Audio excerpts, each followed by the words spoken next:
The Red Death had long devastated the country. No pestilence had been ever so fatal or so hideous. Blood was its avatar and its seal, the redness and the horror of blood. There were sharp pains and sudden dizziness, and then profuse bleeding at the pores with dissolution. The scarlet stains upon the body and especially upon the face of the victim were the pest ban which shut him out from the aid and from the sympathy of his fellow men. And the whole seizure, progress, and termination of the disease were the incidents of half an hour. But the Prince Prospero was happy and dauntless and sagacious. When his dominions were half depopulated, he summoned to his presence 1,000 hale and light-hearted friends from among the knights and dames of his court, and with these retired to the deep seclusion of one of his castellated abbeys. This was an extensive and magnificent structure, the creation of the prince's own eccentric yet august taste. A strong and lofty wall girdled it in. This wall had gates of iron. The courtiers, having entered, brought furnaces and massy hammers and welded the bolts. They resolved to leave means neither of ingress or egress to the sudden impulses of despair from without or of frenzy from within. The abbey was amply provisioned. With such precautions, the courtiers might bid defiance to contagion. The external world could take care of itself. In the meantime, it was folly to grieve or to think. The prince had provided all the appliances of pleasure. There were buffoons, there were improvisatori, there were ballet dances, there were musicians, there were cards, there was beauty, there was wine. All these and security were within. Without was the Red Death. It was towards the close of the 5th or 6th month of his seclusion, and while the pestilence raged most furiously abroad, that the Prince Prospero entertained his 1,000 friends at a masque ball of the most unusual magnificence. It was a voluptuous scene, that masquerade. But first, let me tell of the rooms in which it was held. There were 7, an imperial suite. In many palaces, however, such suites form a long and straight vista, while the folding doors slide back nearly to the walls on either hand, so that the view of the whole extent is scarcely impeded.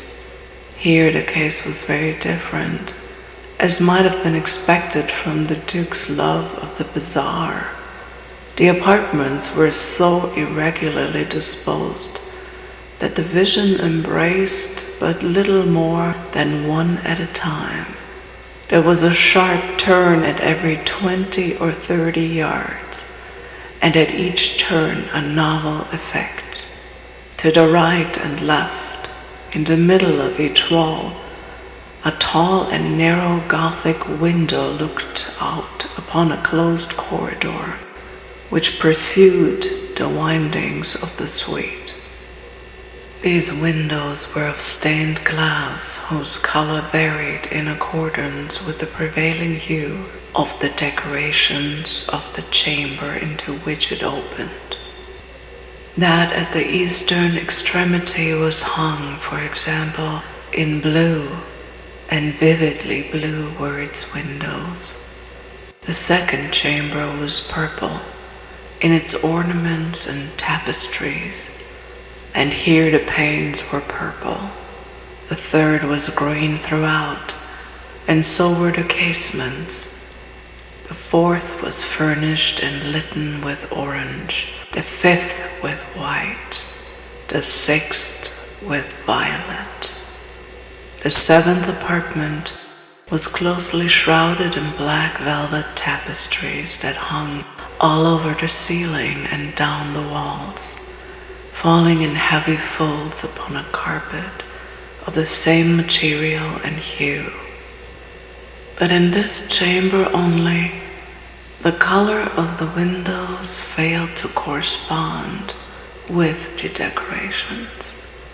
The panes here were scarlet, a deep blood color. Now, in no one of the 7 apartments was there any lamp or candelabrum amid the profusion of golden ornaments that lay scattered to and fro or depended from the roof. There was no light of any kind emanating from lamp or candle within the suite of chambers, but in the corridors that followed the suite, there stood opposite to each window a heavy tripod, bearing a brazier of fire that projected its rays through the tinted glass and so glaringly illumined the room.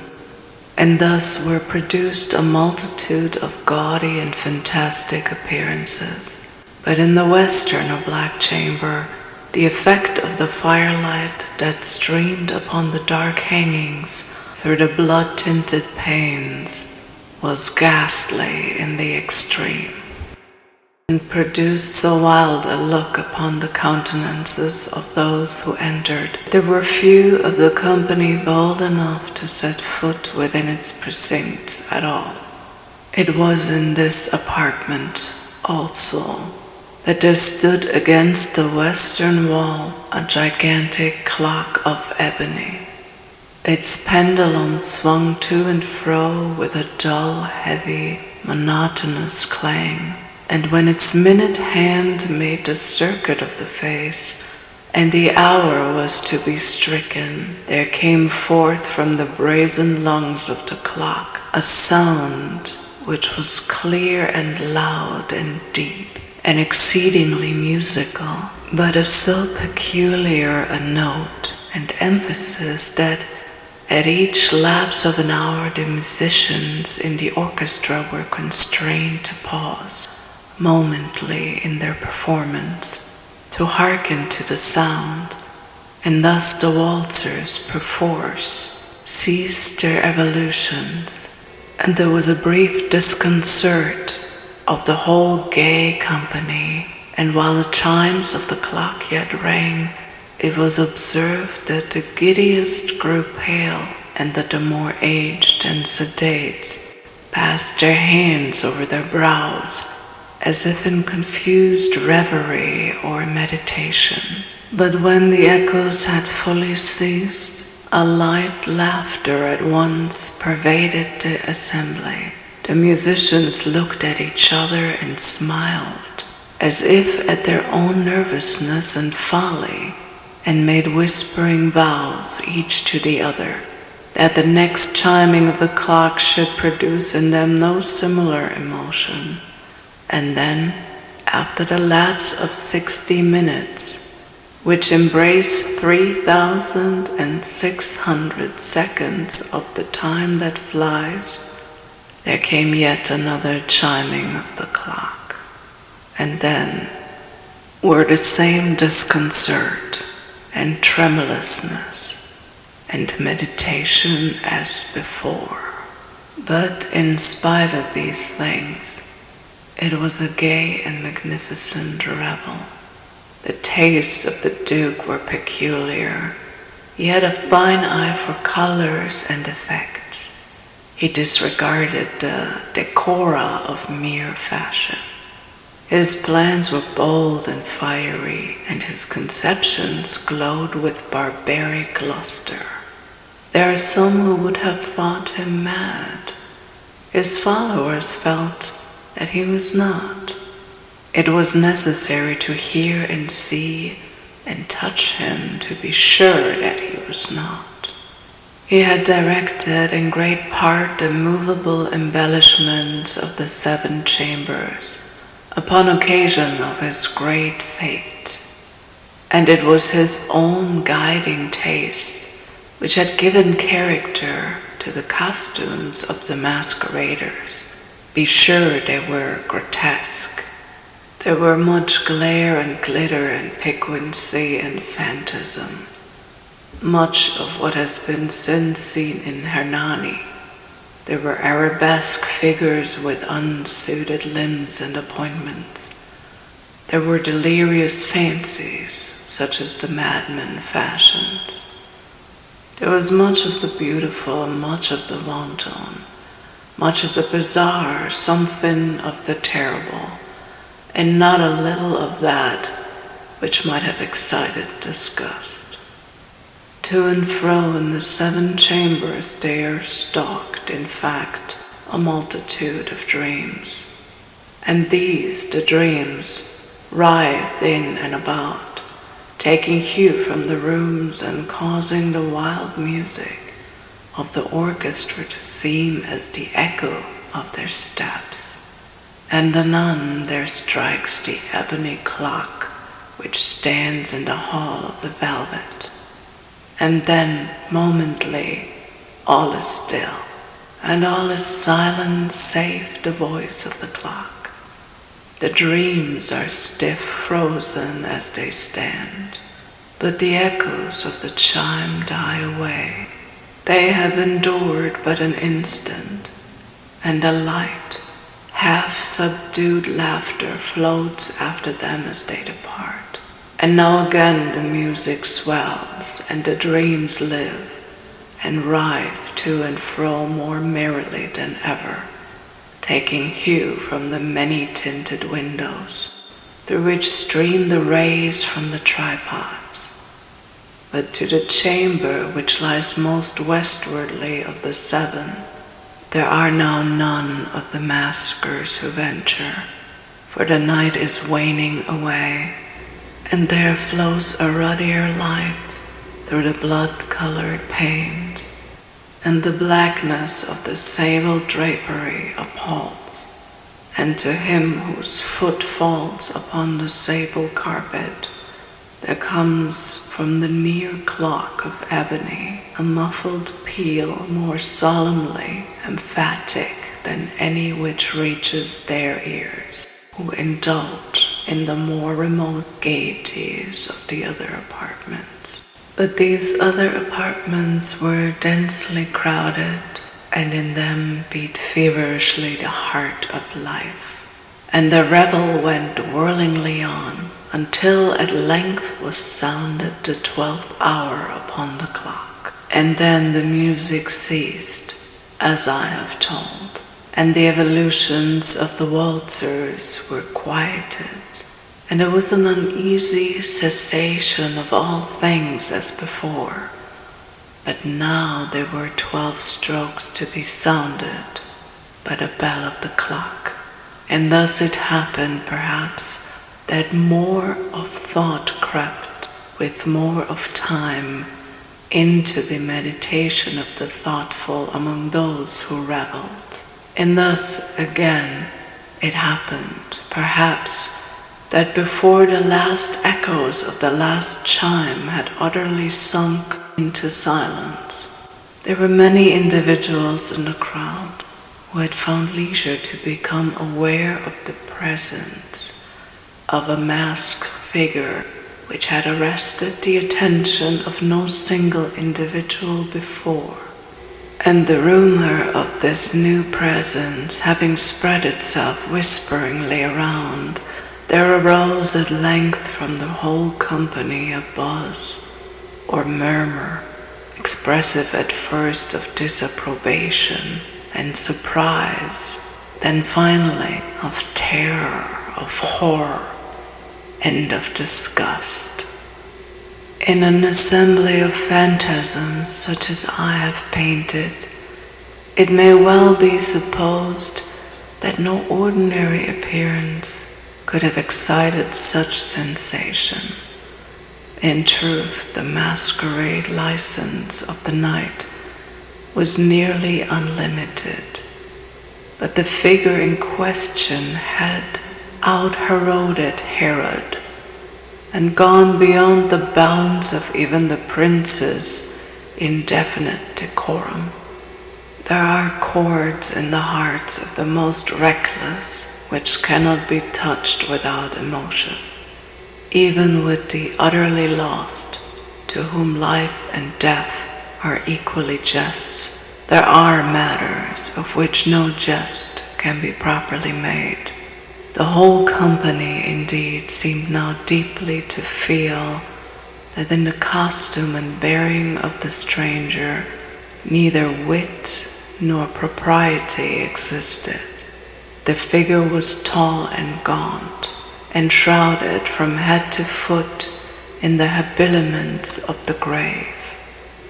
The mask which concealed the visage was made so nearly to resemble the countenance of a stiffened corpse that the closest scrutiny must have had difficulty in detecting the cheat.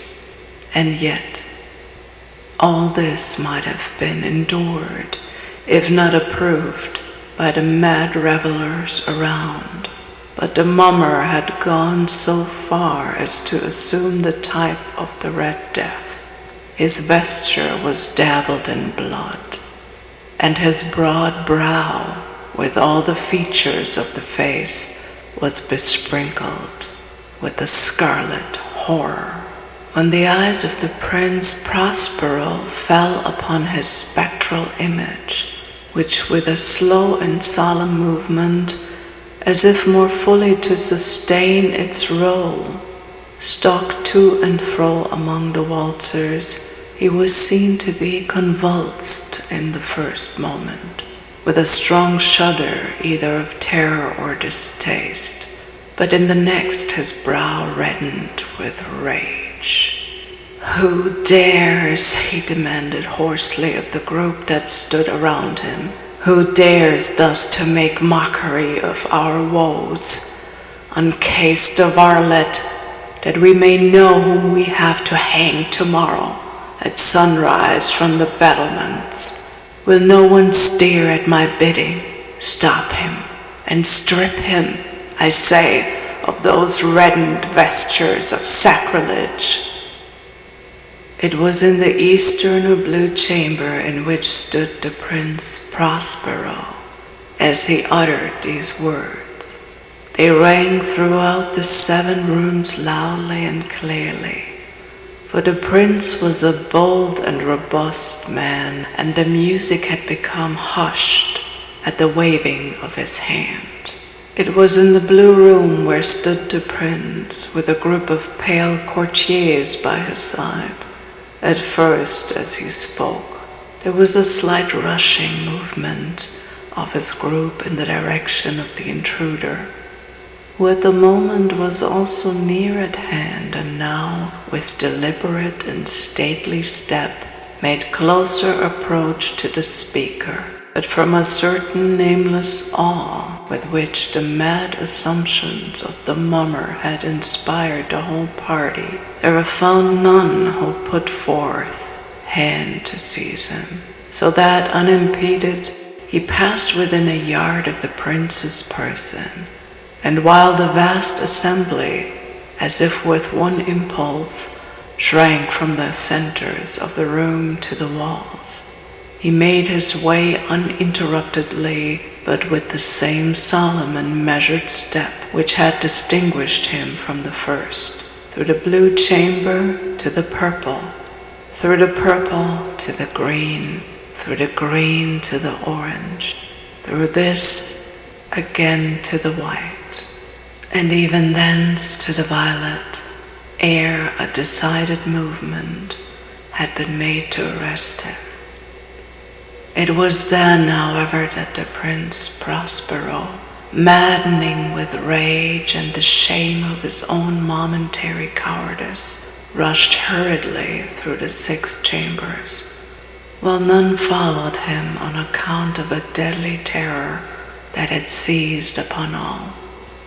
He bore aloft a drawn dagger and had approached in rapid impetuosity to within 3 or 4 feet of the retreating figure, when the latter, having attained to extremity of the velvet apartment, turned suddenly round and confronted his pursuer. There was a sharp cry, and the dagger dropped gleaming upon the sable carpet, upon which instantly afterwards fell prostrate in death the Prince Prospero.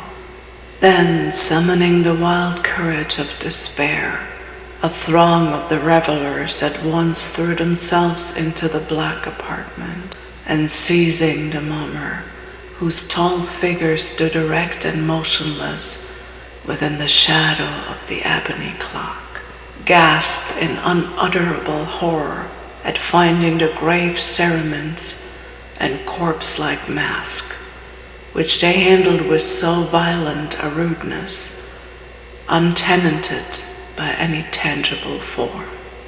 And now was acknowledged the presence of the Red Death.